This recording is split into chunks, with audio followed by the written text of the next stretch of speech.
If you have a lot of large goals that you keep writing down every single December 31st and it's not coming into fruition, you're not sure what you're doing wrong, I'm going to tell you what I did last year and what I plan to do to quadruple those blessings and how it got me from point A to point B. These are the keys. It's guaranteed to work. I'm telling you as somebody who has experienced it firsthand. I got the new car. I got the new job. I got the new crib. Everything that I told you is how I got to where I am right now. I hope you know I'm for the taking.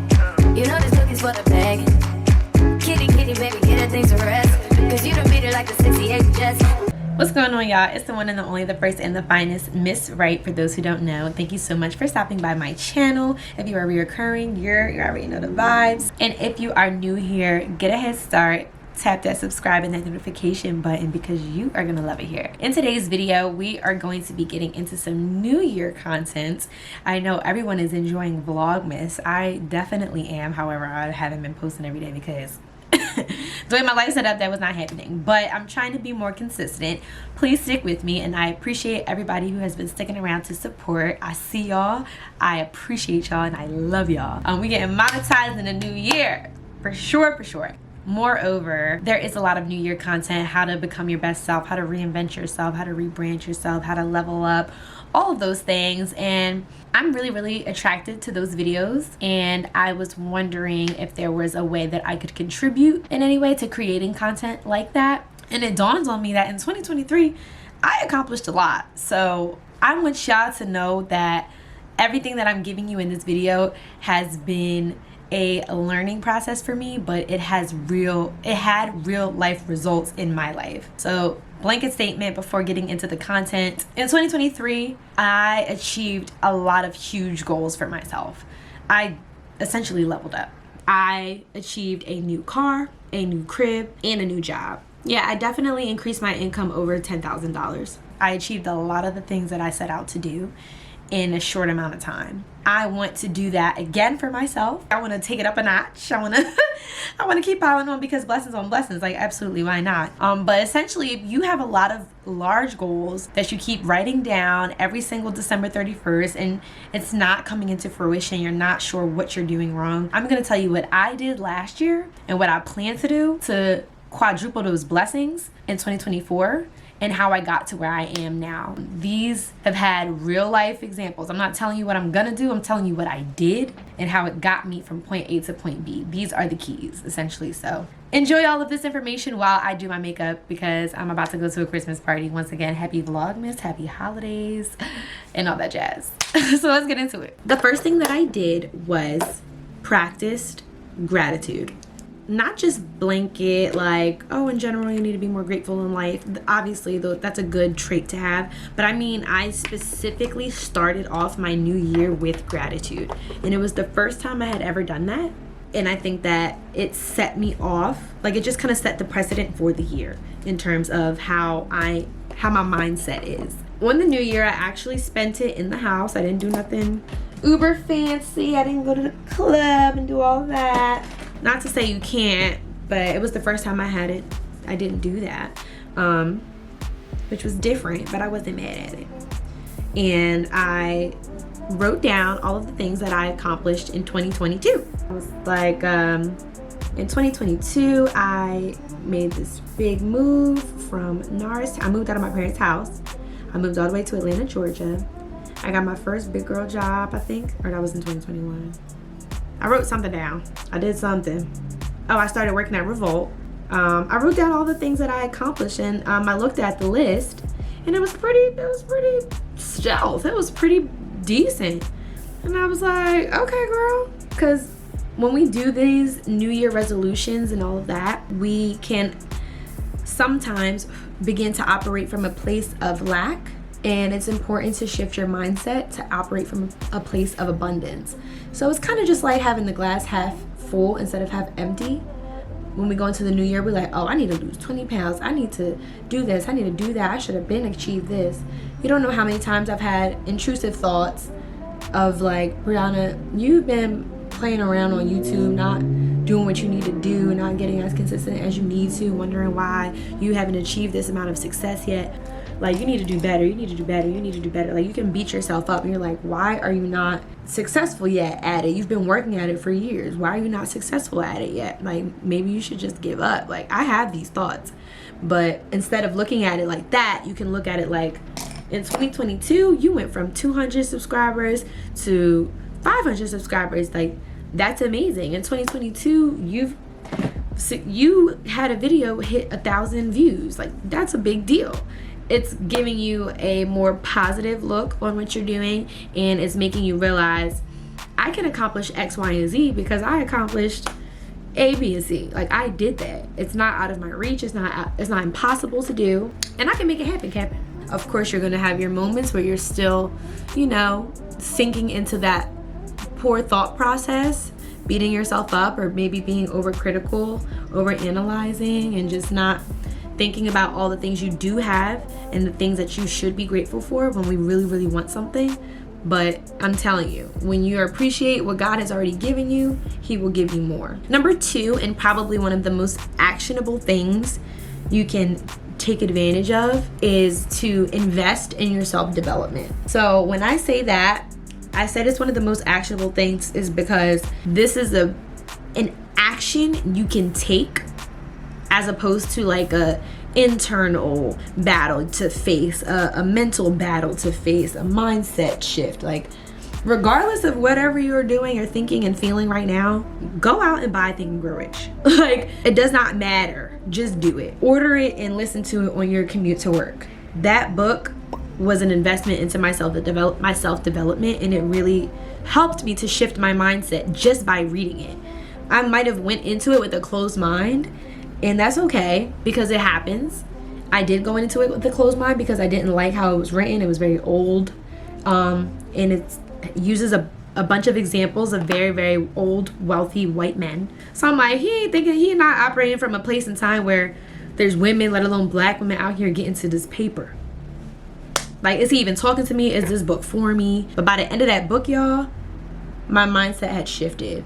There was a lot of tasks in the book that I was able to take advantage of and to do that I think helped me in terms of my financial success. One of which was to make a list, almost like a life audit, but with price tags. What my future self wants to be able to do with her money and how she's going to accumulate that money. The author tells you to write it all out and literally itemize it. I want to be able to do this for my family. This costs this much. I want to live in a house that's this big. A house this big costs that much. I want to drive this car. This car costs that much. I did all of the math, and it led me, I think, to about $121,000 a year. Like, it literally told you to do all the things you want, write all the things you want, itemize it by price, and put it on paper in terms of an annual salary. I don't even think $121,000 a year is that much, now that I say it out loud, but that's the number that I had come up with. And he was like, now tell me how you're going to get this money, what you're going to do with this money besides just spending it on yourself and your friends. Like, are you going to give back? Are you going to invest? Like, are you going to multiply it? What are you going to do with this money, and why do you deserve it? Why does the universe need to provide you with this money? And I wrote all of this stuff on a piece of paper, and then he said to put the paper in a place where you'll see it every day. I didn't do that. Because I knew there was nowhere, like, aesthetically that I wanted it, and it felt very personal to me. So I recorded myself reading it, and I listened to the audio for my meditation. Meditating is another thing that goes in terms of like self-development, getting in tune with your spirituality, all of those things really lump into your self-development. But I struggled with meditation. I still do to this day. I try meditating this morning during yoga. I start thinking about what I'm going to wear later. Like, I just really struggle with that. It's something that is on my list of things that I really want to work on going into the new year. But guided meditations are something that has been helpful in the past. Instead of just being alone with my thoughts, I have something to like fixate my thoughts on, whether it's somebody talking, telling me what to think about, or in my case, it was an audio recording of me literally affirming that I'm going to be making this large lump sum of money in this amount of time by doing X, Y, and Z. Because it really cost me nothing to do that. That's why I said it's just a simple action item to do. By reading that book, it really made me look at things differently, and I'm glad that I picked it up and that I finished it. Other books that I suggest that are inexpensive and an investment into your self-development include You're a Badass. I read that book during that time as well. Still apply things that I learned all the time. Atomic Habits, 10 out of 10. I think I finished that this year, but I started it. I don't know. I read that book kind of slow, but it's a good ass book. Like, that's a book I highly suggest, y'all. Highly suggest. Another way to invest in your self-development includes starting therapy. I started therapy in 2022. It's literally been life-changing. I can honestly go on for days. I watch a lot of self-development YouTube videos now. I haven't quite gotten into podcasts yet. I have some, but if y'all have any suggestions for self-development podcasts, please let me know. I have become like a self-development junkie. Like, every time I'm consuming content just to consume it, it's typically along the lines of how to better myself, how to grow, how to, like, it's something that's beneficial and valuable to my life. It don't take nothing to hit play on a podcast, to hit play on a YouTube video like this, to pick up a book. Go to Barnes & Noble. If you don't even got the money to buy the book, go to Barnes & Noble on a Sunday morning, sit down and read a chapter and take your black ass home. Take notes. You might be of a different race, I'm sorry. Take yourself home afterwards. Take notes when you're reading it. Like, journal when you're reading it. Try to start therapy. There are resources and ways that you can start therapy for the love, with or without insurance. Like, hit up BetterHelp. Use somebody's discount code. I don't have one yet, but I might. I'm speaking it into existence. I say all that to say, making the conscious decision to better myself wasn't just me saying I'm gonna do it. It was like, let me utilize these different assets to do it. Number 3 is to get specific with your vision boards. If you don't make vision boards, I'm gonna just tell you to make a vision board. But no matter whether you've made one or not, I'm also going to tell you to be as specific as possible. So back in the day, we would create a vision board by maybe like going and get some magazines and cutting some pieces out that we liked, words that maybe affirmed us or made us feel good, like rich, beautiful. Maybe we cut out pictures of purses and cars and shoes that we wanted, and we'd stick it on a board, and it would hide somewhere in your room where you probably won't see it again. That's not what I want you to do. This year, I really want you to get as specific as possible and to put it somewhere where you will see it every day. Because the physical board always tends to just end up somewhere where I won't see it, I started to create digital ones. I could show y'all the one on my phone right now. I also made a different YouTube video where I kind of did a 6-month recap, if you will. Okay, so here is the example of the one on my phone. I definitely suggest that you check that video out. My 6-month review when we were halfway through the year. I did that in June. But I think getting specific with my vision board and having it in places where I see it every single day really was helpful and really helped thwart me toward my goals. My car, the car that I have right now, that is on my vision board. I had a picture of that specific car on my vision board. I looked it up and I was like, this is the car I want. I want my new car to look like this. And I put a picture of that on there. I didn't just go, and I also set realistic goals as well. I didn't put a Range Rover on there. Do I want to drive a Range one day? Absolutely. But I know the way my finances were set up, I was not going to get a Range in 2023, and that's okay. It's not impossible, but it wasn't feasible for me. It was my first time ever paying a car note ever. I still hate the fact that I do it, but I'm bettering my relationship with my finances, and we're gonna talk about that later. So besides just my phone, I also have it as a desktop on my laptop, and I think that it's just constant reminding. It almost becomes like unconscious, if you will. You're consuming it without even trying to consume it. So in number 2, you're making the conscious effort to consume things that will help thwart you towards your goals. In this rule, number 3, you're subconsciously consuming it. Literally, just every time you open your phone, every time you open your laptop to do your work, you're seeing those things. And they're becoming normalized by you looking at them every single day. You're more likely to receive it. Number 4, this one is definitely a little more sensitive, and it kind of wasn't my choice. It kind of just happened to me. But number 4 is to cut off the dead weight. Now, by this, I mean if you have anybody in your life, could be a significant other, it could be a friend, it could even be a family member, but anybody that is stifling your growth, they have to go. In my case, I'll be candid without being candid, because I've been transparent as hell, so at this point, ain't much y'all don't know. Child. Lord. Alrighty, I became single in 2023, not by choice. So my significant other at the time was dealing with a lot, moved back to Pennsylvania, and it wasn't until he did that, because we didn't even break up at that time, we broke up shortly after. I'm thinking we about to be in a long distance relationship. Clearly that wasn't the case. Shortly after that we broke up, but it wasn't until he moved, I was like, okay, well, I don't really need to live out here no more in Austell, because my job was nearly an hour away, and his was across the street. So once he made that decision, I was like, okay, well, I'm not renewing the lease. And then that was the first thing that I was able to do for myself without having to consider another person. Like, you know how they say when you break up with a person, like your whole life just glow up. Like, yeah, like now she got her master's, she the gym OD, got a new job, new car, new life, new this, new that.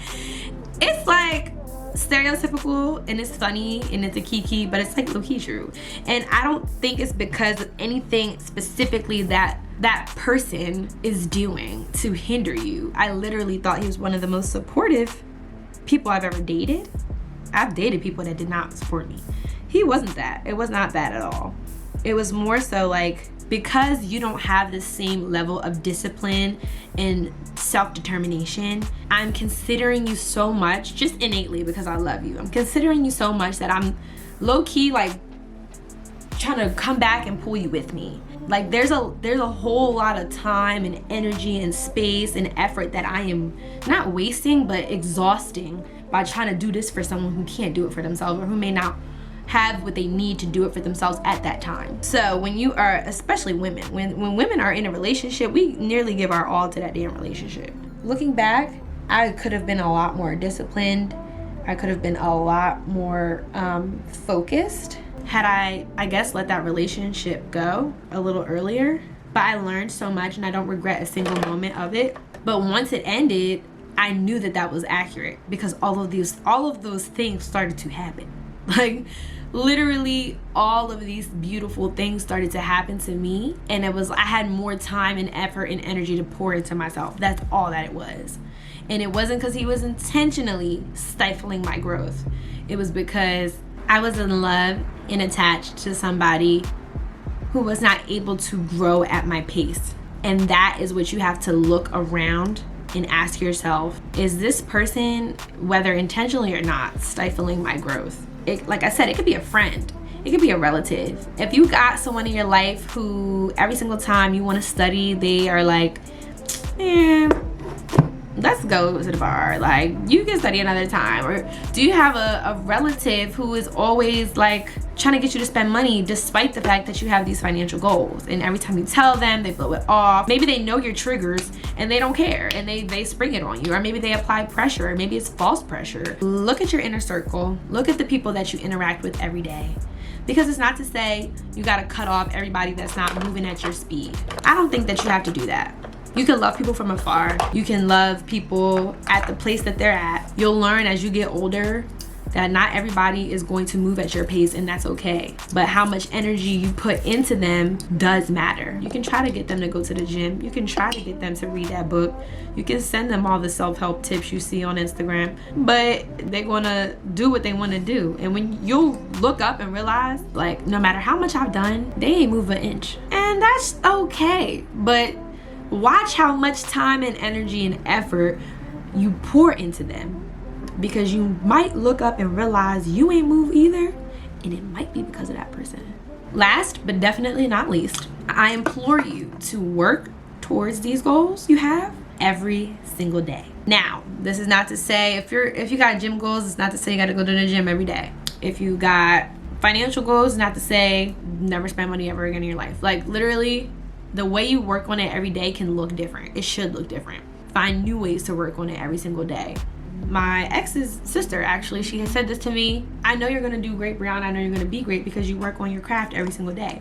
Anybody that works on their craft every day is bound to see success. Internally, I was like, I'm not editing every day. Like, I'm not doing enough. Like, I can't believe she thinks that. Like, that's so sweet, because I feel like I can do more. I always feel like I can do more. I will beat myself up more than anybody else, ever. Like, it's my fault that I'm not monetized yet. It's my fault that I do not have 1,000 subscribers yet. It's my fault I don't have any brand partnerships and sponsorships and this, that, and the third, because I am not working on it every single day. I'm not posting enough. I'm not editing it enough. I'm not doing enough. And I had to stop that with the negative self-talk. 2, had to stop doing all of that complaining and beating myself up and just doing it. Like, I realized that working on my craft every day does not have to be physically editing every single day. It's my goal to be able to edit every day. But sometimes, you know, every day is monotonous. Every day is like hard. But you can be creating content on the days that you're not editing content. You can be promoting your channel in some way, shape, or form, posting it to your Instagram account or your Facebook, getting people to subscribe, looking at your analytics. Every day doesn't have to look the same, but make the conscious effort to do something toward whatever goal you have every single day. Also realize that it's going to take patience. Patience. My current job at Blavity required patience. You don't know how long I was unhappy at Revolt, bro. Not because the people weren't great, but because it just required so much out of me. Like, the hours were sucking the life out of me. The drive, the pay, like the put in was not equivalent to the give out in any way, shape, or form. Having patience and not just giving up all hope, stop trying, stop applying, because 6 months, 3 months, 5 months had went by and I hadn't gotten a new job. If I hadn't had patience, I would not have gotten into where I'm at right now and how happy that I am. Like, this has me doing this. I create content for a living, professionally. That is a blessing. It could be that new job. It could be that body you want. Like, it could be whatever, but you have to apply yourself every single day. You have to have faith. It's another thing. Faith really got me through, y'all. I remember crying and praying in the car, asking God, why do you want me to stay in this place? I deserve better than this. Like, why? Like, now that I think about it, there might be a real reason why I haven't hit that level of success yet in terms of YouTube or influence. Maybe there's more internal work for me to do. Maybe God wants me to become more secure within myself before my content is being scrutinized by thousands and thousands and thousands of people on a daily, because I'm at this certain level of success now. Not me having an epiphany while I'm talking to y'all. See, that's why I love talking to y'all. This is why I love talking to y'all. Damn. Ooh. But yes, you never know what the why is. Know your why. That's another thing. Know your why when it comes to having all of these goals, and have the patience and have the resilience, the bounce back. Like, when you fall down, you gotta be able to bounce back, because them lows gonna feel low as hell. But if you stay down there, you give up, you're not going to accomplish that goal. There is a lesson with every L. Having patience, having faith, knowing like God does not want you to be stagnant. He does not want you to be poor. He does not want you to lack success. He wants you to thrive. My God wants me to thrive. Like, you need to know that. You need to trust in your God. Have the faith, have the patience, have the resilience, have the ability to bounce back and get up when you get knocked down, because they happen. To the best of them, it happens. But know that it's all a part of the journey. You're trusting the process. You're not giving up at the first sign of adversity. You're not turning around every single time you see a speed bump. You're gonna climb over it. You're gonna continue. All of those things is how you are going to level up in 2024. If you don't, come back and see me. If you did all those things and it didn't happen for you, come back and see me, okay? And I'm gonna tell you where you went wrong, because it's guaranteed to work. I'm not talking to you as somebody that seen other videos and decided like, oh yeah, these are what I think would work possibly. No, I'm telling you as somebody who has experienced it firsthand. I got the new car, I got the new job, I got the new crib. I'm bettering myself every single day. Am my life perfect? Absolutely not. I'm a work in progress. There's still so many things that I want to accomplish, but I don't take those things for granted, and I know how I got there. It did not happen overnight. It didn't happen because I got lucky. I didn't bump into nobody and car keys fell in my hand. Like, I didn't stumble across a new salary. Like, this happened from work, conscious work. Everything that I told you is how I got to where I am right now. So hopefully those things help you achieve whatever goals that you have set for yourself in 2024. I'm hoping to be able to use these same tactics and more in accomplishing my goals for 2024. So if you like this type of content, let me know. I will create more videos like this. Thank you again for tuning into my video. Stay tuned, like, comment, and subscribe. There's gonna be more on the way, I promise y'all. And I will see y'all in the next video.